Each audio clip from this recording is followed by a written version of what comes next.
مریض ہمارے پاس شفٹ ہوا کہ یہ مختلف ہسپتالوں سے ہوتا ہوا ہمارے ہاسپٹل آیا. بالکل سوکھ کے وہ کانٹا ہوا تھا. 55-60 سال کا وہ آدمی تھا, بہت ہی پتلا دبلا, اور ہماری زبان میں یوزلی ہم کہتے ہیں بون اینڈ سکن, پانی کی شدید کمی اور برا حال. عمر اس کی 55-60 سال تھی. جو اس کے ساتھ ایک ہی لڑکی تھی وہ 20-25 سال کی تھی, اور وہ اپنے آپ کو اس کی بیوی بتاتی تھی. میرے جونیئر ڈاکٹرز نے مجھے راؤنڈ کرایا تو انہوں نے کہا جی کہ یہ فلاں وارڈ سے شفٹ ہوا ہے, اس کو 4 مہینے سے شدید دست لگے ہوئے ہیں, یہ کچھ بھی کھاتا ہے تو اس کو ڈائریا لگ جاتا ہے, اور اس کے سارے ٹیسٹ ہو گئے ہیں, گیسٹروسکوپیاں, انڈوسکوپیاں, بایوپسی, ہر چیز, اس سے کچھ نہیں آ رہا, تشخیص نہیں ہے. لیکن اب اس کی حالت اتنی بگڑ گئی ہے کہ یہ آئی سی یو میں شفٹ ہو گیا ہے, وینٹیلیشن کے لیے ہوا ہے, اور اس کو کوئی دوائی کام نہیں کر رہی ہے. بلکہ میرے ایک جونیئر نے مجھے کہا کہ جس وارڈ سے شفٹ ہوا ہے وہاں کی سینئر ڈاکٹر ایک ہیں, انہوں نے تنزن کہا ہے کہ ڈاکٹر صاحب نے کہا ہے صورت رمان سنانا, تو نہ تو ٹیسٹوں میں کچھ آ رہا ہے اور نہ کچھ آ رہا ہے. 4 ماہ سے ایسے ہے. جو ہسٹری ہوتی ہے, ہم جو ڈاکٹرز کامن چیزیں ہوتی ہیں وہ سارے پوچھتے ہیں. بچوں نے مجھے بتایا, جونیئر ڈاکٹرز نے, کہ نہ شوگر ہے, نہ یہ نہیں, وہ نہیں, فلانی. میں نے کہا کہ اس کا ایڈز کا ٹیسٹ کرا لیں. تو بچوں نے کہا کہ جی پچھلے سال اس کا ایڈز کا ٹیسٹ میو ہاسپٹل میں ہوا تھا, تب بھی اس کو اسی طرح ڈائریا لگا تھا, اور وہ نیگیٹو ہے, اور لیکن پچھلے سال پھر یہ ڈائریا ٹھیک ہو گیا تھا 2-3-4 ماہ کے بعد, پھر یہ بہت بہتر حالت میں ہو گیا تھا, لیکن اب پھر اس کو 4 ماہ سے یہ ہے, اور اب اس کی یہ حالت ہو گئی, اب یہ بے ہوش تھا. وہ خیر وینٹیلیٹر پہ چلا گیا, لیکن میں نے پھر بھی اس کا ایڈز کا ٹیسٹ بھیج دیا کہ یہ بھیجو اس کا.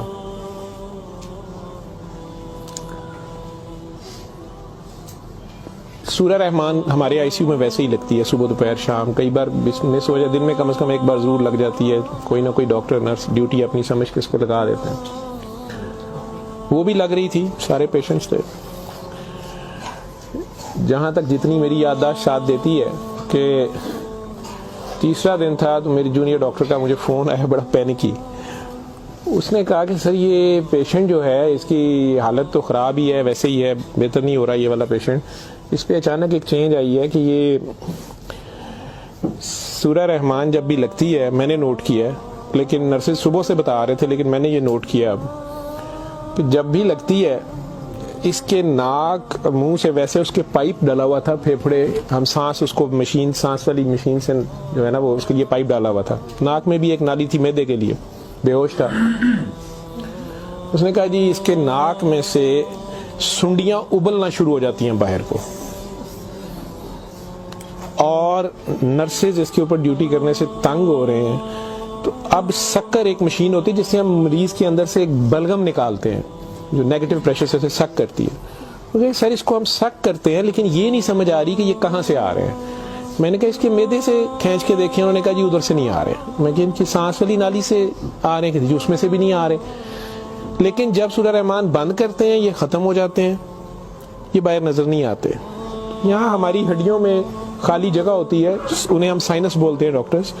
میں نے کہا یار پھر اس کے یہ سائنس سے آ رہے ہیں, اور میڈیکلی ہم اسے میگٹس انہیں کہتے ہیں. ہم شوگر کا مریض بچڑا آخری سٹیج پہ, کئی بار اس کے زخم بہت خراب ہو جائے تو اس میں کیڑے کئی بار پڑ جاتے ہیں اس طرح. لیکن یہ چیز میں نے نہیں سنی تھی, اور نہ ہی اس کی کوئی, نہ وہ شوگر کا مریض تھا نہ کچھ اور تھا. میں نے ڈاکٹر صاحب سے کہا کہ آپ جو ہے نا اس کا یہ تو اب اینٹی بایوٹکس جا رہی ہیں, سارا کچھ جا رہا ہے, ویسے اس کے ایڈز کے ٹیسٹ کا پتہ کریں وہ کب تک آئے گا. تو مجھے لگ رہا ہے کہ اس کی قوت مدافعت کوئی نہیں ہے, اور یہ کیڑے اس طرح پڑ گئے, لیکن اس کے علاوہ کوئی اور رشتہ دار اس کا ہے ہی نہیں ہے, اور وہ کوئی چیز لا بھی نہیں رہی. دوائیاں بھی ہم نے خود اپنے فنڈ سے شروع کر لی ہیں. اس کا کرنا کیا ہے؟ اور مسئلہ یہ ہے کہ یہ جس وقت سورہ رحمان لگتی ہے تو یہ کیڑے اس کے اب تو آنکھوں سے بھی کچھ نکلے ہیں, تو اس کے ناک اور منہ سے ابلنا شروع ہو جاتے ہیں. لیکن جب ہم بند کرتے ہیں تھوڑی دیر بعد وہ منہ میں کہیں نظر نہیں آتے. تو ہمارا یہ خیال تھا کہ سورہ رحمان بند کر دیتے ہیں. اس کی بیوی نے بھی کہا کہ یہ تم لوگ پھر بند کرو, پتہ نہیں کیا تم لوگ لگاتے ہو. تو وہ جو ہماری نان مسلم سسٹر تھیں, انہوں نے اسے کہا کہ میری بات سنو, مجھے نہیں پتا اسے کیا بیماری ہے, لیکن وہ اسے پریئر کہتی تھی. انہوں نے کہا جب یہ پریئر لگتی ہے نا یہ کیڑے اس کو چھوڑ کے بھاگتے ہیں, ٹھیک ہے. تو میں تو کہتی ہوں اس کو 24 گھنٹے یہی سنائی جاؤ. جب میں نے یہ باتیں سنی تو خیر میں نے کہا کہ اس کی بیوی کو کہو کہ وہ رپورٹ کا یا ہمیں رسید دے دیں, ہم خود اپنے طور پہ پتہ کر لیتے ہیں. تو میرے راؤنڈ کرنے کے بعد وہ بندی خود ہی آ گئی میرے پاس. مجھے نہیں پتا تھا کہ وہی سسٹر نے اس کی بٹھا کے کہیں کاؤنسلنگ کی تھی. اسے انہوں نے کہا کہ اس کو ہمیں شک ہے کہ ایڈز نہ ہو, کہ اس کی قوت مدافعت نہیں ہے, اس طرح کیڑے اس کو پڑ گئے ہیں, کچھ ہو گیا, شاید کمزوری سے ہو گیا, بیماری کی کمی سے ہو گیا. تو یہ اس کا ہم پتہ کرنا چاہ رہے ہیں. ادروائز تو جو دوائیاں ہیں وہ وہی رہنی ہے. کچھ طرح کی اس نے بات کی, کہتی کہ وہ ڈر گئی ہے تھوڑی سی, اور وہ کہتی میں نے بڑے ڈاکٹر صاحب سے کوئی بات کرنی ہے. بہرحال اب مجھے جتنا یاد ہے, میں 1 سال بڑی سوچا ہے اس کے اوپر کہ میں اس کو بیان کروں یا نہ کروں لوگوں کے سامنے. اس عورت نے بڑی خوفناک کہانی مجھے سنائی. جب اسے یہ ڈر پڑا نا کہ اس کو ایڈز نہ ہو اور اس کو نہ ایڈز لگ گئی ہو, اب وہ مجھے کہنے لگی ادھر کمرے میں آ کے کہ ڈاکٹر صاحب یہ جو میرا میاں ہے نا یہ اصل میں جادوگر ہے. میں نے کہا آپ نے تو پہلے دن لکھوایا کہ یہ رکشہ چلاتا تھا اور رکشہ ڈرائیور ہے. اس نے کہا جی یہ رکشہ ڈرائیور تو ہے لیکن یہ جادوگر ہے, کالا جادو کرتا ہے, لیکن کرتا قرآن سے تھا. مجھے ہنسی آ گئی, میں نے کہا قرآن سے کالا جادو کیسے ہو سکتا ہے. بہرحال ٹو کٹ اٹ شارٹ, اس عورت کی ہمارے وہ ڈاکٹرز نے مجھے, چونکہ وہ ویڈیو میرے پاس وہ صرف پڑی ہے جس میں وہ کیڑے پلیٹ میں ہماری اسے ڈش کہتے ہیں اس میں وہ نکال کے وہ ڈال رہے تھے, تو مجھے انہوں نے بھیجے کہ اس کا کرنا یہ کیا ہے. پہلی رات جب انہوں نے مجھے میسج کیا رات کو واٹس ایپ پہ, تو وہ ویڈیو میرے پاس پڑی ہوئی ہے. اور نے مجھے بتایا جی کہ میں خود کسی کی بیوی تھی, اس کی ماں مجھے بڑا تنگ کرتی تھی اور میں چاہتی تھی کہ یہ میرے انڈر آ جائے. مجھے کسی عورت نے, دوسری نے بتایا, ہمسائی نے بتایا کہ یہ خامن تمہارا غلام ہو جائے گا, تم اس کے پاس چلی جاؤ. باقی تفصیلات میں نہیں جاتا. جو کچھ اس نے مجھے بتایا, اس نے کہا جی کہ یہ اس کا جادو کا توڑ ہی نہیں تھا اور اس کا کام لازمی اس کا ہوتا تھا, یہ جیسے بھی کرتا تھا. طریقہ کار اس نے کیا کہا جی, اس نے کمرے میں اندر ایک گاؤ تکیہ رکھا ہوتا تھا, اس کے اوپر اس نے وہ جس طرح اسمائلی ہوتا ہے, جو مجھے سمجھ آئی کہ اس نے کوئی بت سا بنایا ہوا تھا, اس کمرے میں یہ بٹھاتا تھا اور وہ لوگوں کو پہلے تو قرآن شریف بھی پتہ نہیں پڑھنے کو کہتا تھا, کچھ کرتا تھا, پھر ان کی بات سنتا تھا, سارا کرا کے جو مجھے اس کا طریقہ واردات سمجھ آیا یا جو بھی تھا. اس نے کہا جی کہ جو غرض مند ہوتا تھا نا, وہ دیوانہ عورتیں بڑی دیوانی ہوتی تھیں, ٹھیک ہے, یا ینگ لڑکے لڑکیاں کہ میری وہاں شادی ہو جائے, وہاں ہو جائے, اولاد ہو جائے, کئی لڑکے آتے تھے. تو جو اس نے سب سے گندی بات مجھے بتائی, بڑی فضول جو اس کی حرکت تھی یا جو بھی, وہ اسلام تو ہو ہی نہیں سکتا. اس نے کہا جی یہ ان عورتوں کو اور اپنے بارے میں اس نے کہا کہ میں نے بھی یہ غلطی کی, میرے سے بھی یہ گناہ ہوا, لیکن مجھے گناہ ثواب کا اتنا نہیں پتا تھا. تو یہ پہلے وہ تکیے کو سجدہ کراتا تھا, خود اس کے پیچھے کھڑا ہو جاتا تھا, پھر وہ کہتا تھا کہ یہ اصل میں تم لوگوں پہ کالا جادو ہوا ہے, اس کو توڑنے کے لیے پتہ نہیں نوری بڑا ضروری ہے, ٹھیک ہے. پھر وہ ہمیں کہتا تھا کہ وضو کر کے آؤ, ٹھیک ہے, وضو کر کے آتے تھے, وہ پتہ نہیں کون سی صورت پر وہ کئی صورتیں مکس کرتا تھا. یہ سب کرتے کراتے 1-2 سیشنوں کے بعد کچھ نہیں لیتا تھا. پھر جو زیادہ لوگ اپنے کام کے پیچھے دیوانے ہوتے تھے, ان کو وہ بتاتا تھا کہ اس میں بڑے پیسے بھی لگیں گے, یہ جان پہ کھیلنا پڑنا ہے, پتہ نہیں کیا کرنا, اور تمہیں بھی میرے ساتھ کرنا پڑے گا, اس میں بڑا کچھ جو ہے نا رسک ہے, لیکن کام تمہارا ہو جائے گا.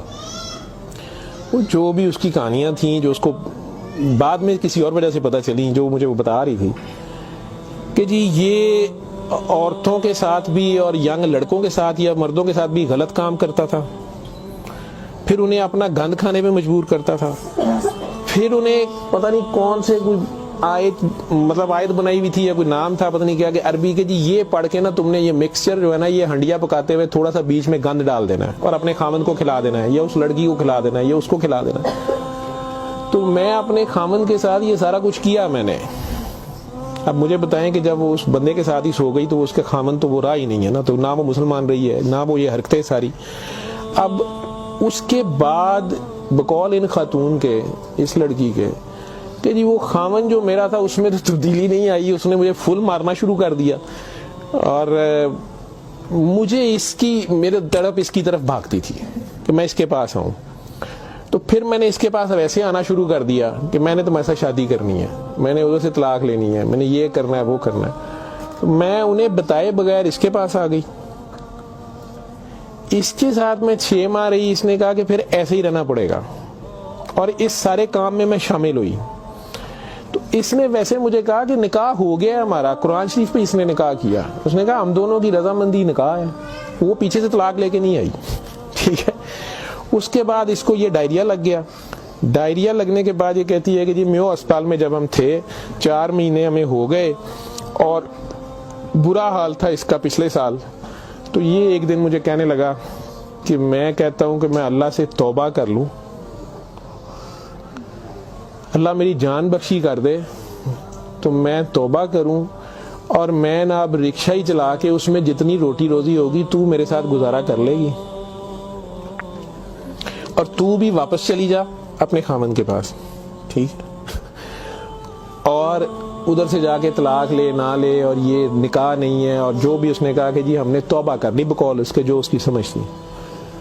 یہ کہتی ہے جی میں واپس گئی, میرے خامن نے پھر مجھے مارا. اس نے کہا میں تمہیں طلاق دے چکا ہوں, تم میری طرف سے فارغ ہو, تم کہاں سے آئی ہو, یہ آئی ہو, اتنی دیر بعد آئی ہو, جو بھی آئی ہو. خیر میں پھر واپس اس کے پاس آئی. یہ کہتی ہے کہ جی وہ میں کوئی 48 گھنٹے بعد شاید 2 دن بعد واپس آئی ہے. دیکھو میو ہسپتال تھے, ڈاکٹر بڑے حیران سن, پیٹ سے ٹھیک ہو گیا سی. انہوں نے کیا دوائی فلانی مافک آ گئی ہے, فلانی مافک آ گئی ہے. تو یہ اپنے پیروں پہ کھڑا ہو گیا. اگلے کوئی 10-12 دنوں میں انہوں نے چھٹی دے دی. پھر یہ مجھے مسجد ایک میں لے کے گیا, وہاں ہم نے نکاح کیا. ٹھیک ہے. نکاح کیا, یہ رکشہ چلانا شروع ہو گیا. تو ڈاکٹر صاحب 6 مہینے انہیں بڑی محنت کی تھی, رکشہ بھی چلایا, میں بھی کدے سکی گلی کھاندے سا چنگا پلا سی. پر ڈاکٹر صاحب دنیا بڑی ظالم ہے, دی شہرت سی دنیا پیچھے پیندی سی, کہندا سی میں کام چھڈ چھڑیا ہے. ڈاکٹر صاحب ہوں پھر ایک بچی آئی تو بڑی سونی سی, وہ بڑی روندی سی, وہ پتہ نہیں کی مسئلہ سی. ڈاکٹر صاحب نے وہ پھر وہی کام شروع کر لیا. انہیں پھر وہی کام شروع کیتا ہے. میں انہوں پہلے کہندی رہی ہوں, لیکن ڈاکٹر صاحب یہ پیسے بڑے آندے سن. وہ دے بعد ہون 4 مہینے تو یہ اس کی یہ حالت ہے, اور اب یہ بے ہوش ہے. اب میں اللہ سے توبہ کرنا چاہتی ہوں, اللہ مجھے معاف کر دے, مجھے تو سمجھ نہیں تھی تو مجھے معافی لے دیں, اور اس کا اب کیا بنے گا اور کیا نہیں بنے گا. میں نے یہ کافی بیچ میں سے سینسر کر کے آپ لوگوں کو ساری بات سنائی ہے. اور مجھے کہتی ہے جو کیڑے اس کے اندر سے نکلتے ہیں یہ کیوں آ رہے ہیں, یہ کہاں سے آ رہے ہیں. میں کہ بی بی یہ میں نے اسے سائنسز وغیرہ سمجھایا. میں کہ یہ اس کے بہت زیادہ خون کی کمی ہے, اس کے اندر جراثیم پڑ گئے ہیں, جو بھی. میں ڈاکٹری تو میں اسے اور کیا میں اسے کہتا.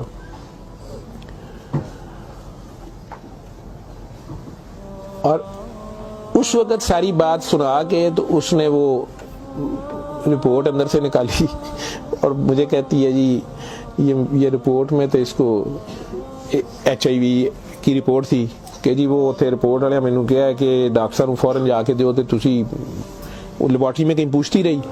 تو انہوں نے کہا جی تسی اتھوں جا کے پوچھو. تو میں دسیا میرے خامن دی, مینوں دسو, نے کہا تسی اپنی بھی کراؤ. تو ڈاکٹر صاحب یہ رات دی میرے کول ہے, تو مینوں تو نہیں بیماری ہوئے گی, میں سورۃ الرحمان سن لا. میں نے کہا جی آپ بھی سنیں, 7 دن سنے, میں آپ کو کیا کہہ سکتا ہوں. 1 دن وہ اور زندہ رہا, بندہ مر گیا. آخر تک اس کے کیڑے وہ آتے رہے اسی طرح. جب بھی وہ سورہ رحمان لگتی تھی وہ ایسے ہوتا تھا جیسے ابلتے تھے باہر کو, ناک سے اس کے, مطلب وہ 1-2 نہیں ہوتے تھے کہ جنہیں آپ پکڑ کے سائڈ پہ کر دیں. میں نے بتایا نا کہ وہ سکر مشین رکھ کے, تو اس سے وہ سکر میں ہم سک کرتے تھے اس کو سارا, وہ مشین میں جاتے تھے, لمبی سنیاں اس کی, ناک سے منہ سے. اور آخر میں وہ عورت بھی اس کی ڈیڈ باڈی لینے میں بھی تیار نہیں تھی. نہیں جی یہ میں انہوں کتنے دباں گی, یہ وہ. میں کہ نہیں اب اس کو یہ تو آپ نہیں لے کے جانا, ہم ہاسپٹل سے ہم کیا کر سکتے ہیں. اللہ جانے کی سال پرانی بات ہمارے ہاسپٹل میں رہ کے گیا ہے. پیشول تو مسلمان نہ جادو کر سکتا ہے, اگر وہ جادو والا علم کہیں سے سیکھ بھی لیتا ہے یا اپنے طریقے سے وہ سمجھتا ہے وہ جادو کر رہا ہے, تو وہ مسلمان نہیں رہتا. ایک چیز, قرآن کو ہی لوگ مس یوز کرتے ہیں, ناپاک حالت میں غلط طریقے سے بڑا کچھ کرتے ہیں, اور کئی بار ہم ناسمجھی میں بھی اپنا خسارہ بڑھاتے ہیں, ہمیں سمجھ نہیں ہوتی اور ہم کچھ چیزیں کرتے ہیں. قرآن خود کہہ رہا ہے کہ اس سے مومن کے لیے شفا اور رحمت ہے، اور ظالم اسی میں سے اپنے لیے خسارہ بڑھاتے ہیں. اپنی جان پہ ظلم کرنا بھی ظلم ہی ہوتا ہے.